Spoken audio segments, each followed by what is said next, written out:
UP के सुल्तानपुर में आम आदमी पार्टी के राज्यसभा सांसद संजय सिंह से वाहन चालक एसोसिएशन के बैनर तले राष्ट्रीय अध्यक्ष सुरेश यादव के नेतृत्व में संगठन के पदाधिकारियों ने मिलकर 20 सूत्रीय मांगों का ज्ञापन सौंपा, जिसमें केंद्र सरकार से सारथी आयोग व प्रदेश सरकार द्वारा ड्राइवर वेलफेयर बोर्ड बनाने सहित 20 सूत्रीय मांगों का ज्ञापन सौंपा।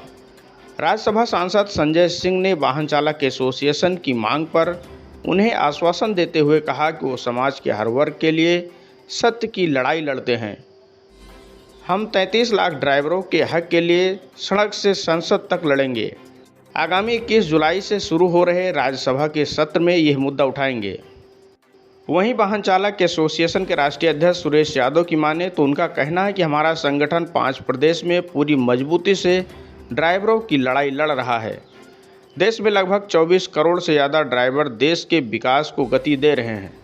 अब तक विभिन्न प्रदेशों में 33 लाख चालक संगठन के सदस्य हैं, लेकिन सरकार, आरटीओ, पुलिस प्रशासन द्वारा ड्राइवरों का शोषण किया जा रहा है। दिल्ली के जंतर मंतर व अन्य प्रदेशों में हमारा आंदोलन मांगों को लेकर चल रहा है। हम सड़क से संसद तक ड्राइवरों के हक की लड़ाई लड़ते रहेंगे।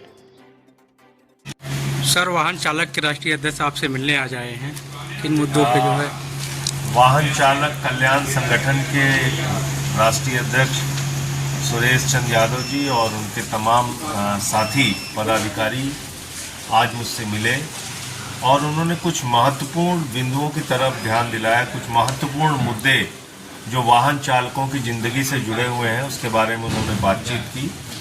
सदन का सत्र 21 जुलाई से शुरू हो रहा है।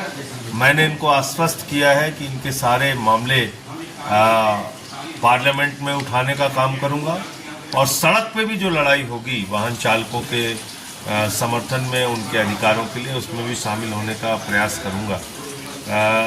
2-3 बहुत महत्वपूर्ण बात इन्होंने कही कि एक तो वाहन चालकों के लिए कल्याण बोर्ड, एक वेलफेयर बोर्ड होना चाहिए, एक आयोग होना चाहिए जहां पे उनकी समस्याओं का निस्तारण हो सके। जो घटनाएं हो रही हैं उसमें बहुत सारी जगहों पे ऐसा भी हो रहा है कि ड्राइवरों को पीटा जा रहा है, मारा जा रहा है, पुलिस के द्वारा उनसे अवैध वसूली की जा रही है, पैसे की मांग की जाती है। तो इन सब घटनाओं पर भी रोक लगाने के लिए एक सख्त कानून बने जिससे कि उनका जीवन सुरक्षित रह सके।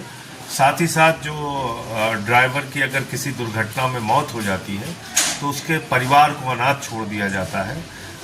उनसे कोई न मिलता है, न उनको कोई मदद करता है सरकार की ओर से। इस पर भी एक योजना स्थायी रूप से बनाई जानी चाहिए कि अगर किसी दुर्घटना में किसी ड्राइवर की मृत्यु हो जाए तो उसके परिवार का पालन पोषण कैसे होगा, उसकी व्यवस्था सरकार करे।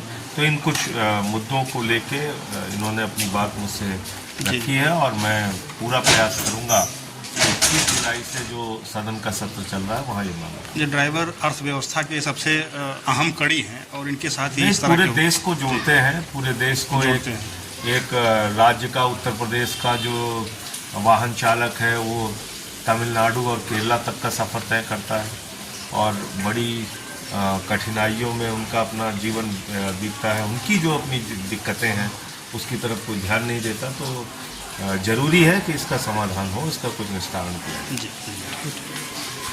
गुरु जी आज मिलने आए हैं, कैसा लगा आपको मिलकर? तो क्या आश्वासन मिला है आपको? मैं जिन उम्मीदों से माननीय जी से मिलने के लिए आया था और वो सारी उम्मीदों मुझे पूरी हुई दिखती नज़र आ रही हैं और आभास हो रहा है कि हम देश के 24 करोड़ चालकों के लिए जो लड़ाई लड़ रहे हैं वो लड़ाई कहीं न कहीं कामयाब होगी। और महोदय जी से हमें आश्वासन पूरा मिला कि इस पर पूरी तरह से खरा उतरेंगे और पार्लियामेंट में इस आवाज़ को उठाएंगे और ड्राइवरों के लिए ड्राइवर आयोग, ड्राइवर वेलफेयर बोर्ड का गठन किया जाएगा। कितनी संख्या बताए हैं ड्राइवरों की पूरे भारत में 24 करोड़ की संख्या है, ये क्लियर हो चुका है। और जितने भी लाइसेंस पूरे भारत में बने हैं सभी लाइसेंसों पर ये ड्राइवर आयोग, ड्राइवर वेलफेयर बोर्ड की व्यवस्था को आपके संगठन में कितने लोग जुड़े हैं इस समय? कम से कम 32 लाख लोग इसमें जुड़े हैं। 32 लाख लोग? जी, बहुत बड़ी संख्या है। जी, धन्यवाद।